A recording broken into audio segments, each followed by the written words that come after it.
और 10-20 साल की कैद के लिए इनके लगता है इरादा है।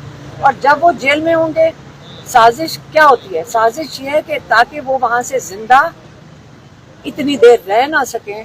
ये पहले उन्होंने कहा ये सोचने की बात है कि इसके बाद अपने मुल्क के लिए कौन प्राइम मिनिस्टर खड़ा होगा, और ये उनका पहले पैगाम था और आज फिर से पैगाम है। अगर आप इसको चला सकें तो ये लोगों तक पहुँचा दें, क्योंकि इमरान खान की ज़िंदगी अब खतरे में है।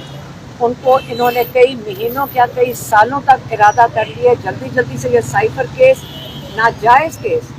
मैं तो जज साहब के ऊपर मुझे तरस आ रहा है, जिनको ये काम करना पड़ेगा कि एक कोई लॉ जो अप्लाई नहीं इमरान के ऊपर कर रहा, इमरान खान के ऊपर, उस लॉ के तहत वो एक इतने बड़े लीडर को, एक कौम के लीडर को आप जेल में डालेंगे और 10-20 साल की कैद के लिए इनके लगता है इरादा है।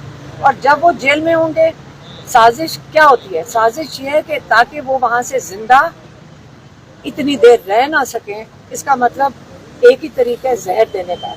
उनको जहर देने का इरादा है इनका, हमें ये पता है, लेकिन ये भूल जाएं कि ये हम घर में बैठ के करेंगे। अगर इन्होंने हमें सबको जेल में डाल दें, हम उसके लिए तैयार हैं, लेकिन ये हम आराम से बैठ के ये साजिश की इसको कबूल नहीं करेंगे। Thank you madam.